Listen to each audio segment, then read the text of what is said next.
नमस्कार। फौजी lecturer YouTube channel पर आपका स्वागत है। आज हम एक स्कूल की घटना आपके साथ शेयर करना चाहेंगे। जब मैं एक स्कूल में नया पोस्टिंग गया था, वहां मुझे सिर्फ 4 महीने ही हुए थे। उसी साल एक बच्ची ने एडमिशन लिया था। उस बच्ची को सिर्फ 2 ही महीने हुए थे, लेकिन उस बच्ची की घर की कोई समस्या थी। वो अपने किसी रिश्तेदार के यहाँ रहती थी और रिश्तेदार उसको तंग करता था, कई तरीके से तंग करता था। तो बच्ची ने अपनी क्लास की दूसरी लड़कियों के साथ अपनी बातें शेयर की। जब उन लड़कियों के साथ बातें शेयर की तो उन लड़कियों ने कहा कि फलाने फलाने सर से मिलते हैं, वही हमारी मदद कर सकते हैं। हालांकि मुझे उस स्कूल में उसमें सिर्फ 4 महीने ही हुए थे। तो 2 लड़कियां छठी घंटे मेरे पास आई। मेरी किसी क्लास में एडजस्टमेंट थी। लड़कियों ने आके मुझसे कहा कि सर हमें आपसे अकेले में कुछ बात करनी है। मैं क्लास से बाहर आ गया। मैंने पूछा हाँ बेटी बोलो क्या बात है। कहने लगी सर यहाँ नहीं, हमारी क्लास में बात करनी है। मैंने कहा चलो आपकी क्लास में चलता हूँ। मैंने क्लास को मैं अभी आ रहा हूँ। उन्हीं क्लास में जाने के बाद वहाँ एक टीचर थे जिनकी घंटी लगी हुई थी। मैंने उनसे रिक्वेस्ट किया कि सर कुछ देर के लिए आप स्टाफ रूम में चले जाइए, ये बच्चे मुझसे कुछ बात करना चाहते हैं। तो टीचर चले गए। मैंने कहा जब खत्म हो जाएगा हम आपको बुला लेंगे। मैंने पूछा बताइए क्या समस्या है। वो कहने लगी नहीं सर बरामदे में आ जाइए। मैंने कहा अभी तो आपने कहा क्लास में बात करनी सभी के साथ, इसलिए टीचर को भी स्टाफ रूम में भेज दिया है।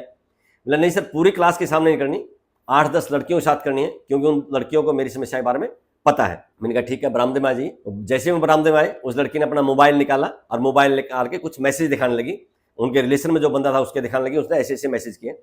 मैंने कहा बेटी मैसेज आप मुझे मत दिखाइए, क्योंकि ये प्राइवेसी का मामला है, मैसेज मैं नहीं देख सकता। मुझे समस्या बताइए क्या है, मौखिक रूप से बता दीजिए। उसने फिर बताया कि इसी तरह से वो अपने रिश्तेदार के वहाँ रहती है।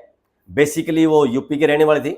उसके माता पिता उसमें गुजरात में रहते थे और उसकी जो दादी थी वो यहाँ जींद में रहती थी। उसका जो रिश्तेदार था पड़ोस में वो उसको तंग कर रहा था। कुछ वीडियो भी उसने रिकॉर्ड करके थी बच्ची ने। तो मैंने कहा ठीक है मैं स्कूल के प्रशासन से बात करता हूँ, उसके बाद देखते हैं आपकी क्या मदद कर सकते हैं। मैंने स्कूल के प्रशासन से बात की।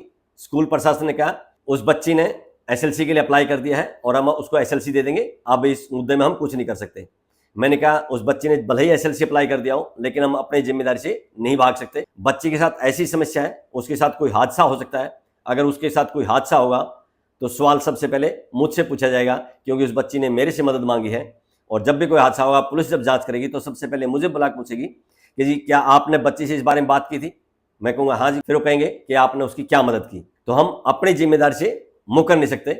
उनके मना करने के बाद भी मैंने चाइल्ड हेल्पलाइन नंबर है उस पर फोन कर दिया, उनको पूरी डिटेल बता दी। उनका कॉल बैक आ गया। कॉल बैक आने के बाद मैंने लड़की से उनकी बात करा दी और उस गुड़िया से कहा कि बेटी जो भी घटना है एकदम सच सच बोलना, एक भी शब्द झूठ का नहीं बोलना।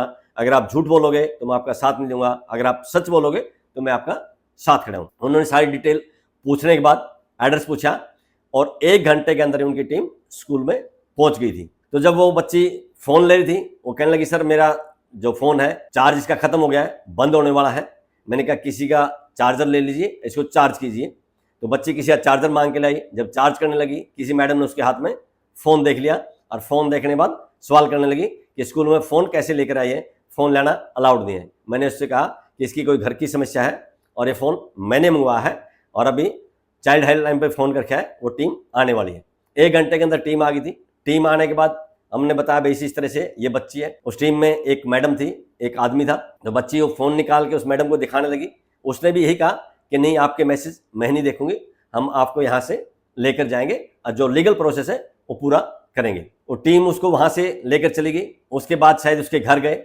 घर जाने के बाद शायद उसको ड्यूटी मजिस्ट्रेट के सामने पेश किया और पेश करने के बाद आगे जो प्रक्रिया होती है वो पूरी की। उसके बाद शायद रोहतक रोड पे एक अनाथ आश्रम या वृद्धाश्रम टाइप है, वहां पर शायद 1 या 2 दिन के लिए उसको रखा होगा। हालांकि उस बच्ची के बारे में बता दिया था मैं एसएलसी स्कूल से ले ली है और ये बच्ची पढ़ना चाहती है। हमने कहा इस बच्ची की पढ़ाई सुनिश्चित की जाए। बच्ची ने यह भी बताया था कि उसने अपने माँ बाप से जब कॉन्टैक्ट किया तो उसकी माँ ने यह जवाब दिया था अगर बचकर जिंदा आ सकती तो आ जाइए, नहीं तो मरती है तो मर, हमें कुछ नहीं लेना था। ये शब्द उस बच्ची का कहना था। तो ये सारी बातें हमने उनको बता दिया था। जो टीम में 2 बंदे आए थे उन्होंने कहा जी आपको अभी चिंता करने की जरूरत नहीं है, अभी हमारी जिम्मेदारी है, अब हम आगे की प्रक्रिया हम करेंगे। मैंने कहा जी आप मेरा नंबर लिख लीजिए, मैंने ही कॉल किया था, अगर कहीं भी मेरी जरूरत पड़े मैं वहां पर पहुंच जाऊंगा। उन्होंने कहा नहीं आपकी जिम्मेदारी सिर्फ इतनी थी हमारे को इन्फॉर्म करना, अब आप आगे हैं, अब आगे की जिम्मेदारी हमारी है। 30 मई की शायद बात थी। 1 जून से छुट्टियां हो जाती हैं। छुट्टियों के बाद जैसे स्कूल खुला तो बच्चों से मैंने पूछा जो उसके साथ की लड़कियां थी, मैंने कहा उस गुड़िया का क्या हुआ। उन्होंने कहा कि सर उस गुड़िया को उसकी मम्मी पापा के पास गुजरात में भेज दिया है और वो वहां सुरक्षित चली गई, अब वहां पर पढ़ाई करेगी। आपके भी स्कूल में कोई ऐसी घटना हो सकती है, कोई अड़ोस पड़ोस में ऐसी हो सकती है। अगर कोई बच्ची किसी तरह की इस तरह से समस्या बताती है जहां उसको जान का खतरा हो या कोई और दूसरे तरह की उसको धमकी दी जाती हो, तो खासकर स्कूल में चाइल्ड हेल्पलाइन नंबर होता है और स्कूल में लिखना भी होता है। उस नंबर पर अगर आप फोन करोगे, चाइल्ड हेल्पलाइन नंबर वाले जल्दी ही रिस्पॉन्स करते हैं और टीम क्विक आ जाती है। जैसे इस केस में था, 1 घंटे के अंदर टीम स्कूल के अंदर पहुंच गई थी। इसी तरह की घटना अगर आप शेयर करना चाहते हैं तो हमारे से संपर्क कर सकते हैं। वीडियो अगर पसंद आई हो तो लाइक कीजिए, दोस्तों के साथ शेयर कीजिए। इसी तरह की सच्ची घटनाएं देखने के लिए चैनल को सब्सक्राइब कीजिए। आज की इस वीडियो में बस इतना ही। बहुत बहुत शुक्रिया, धन्यवाद, जय हिंद।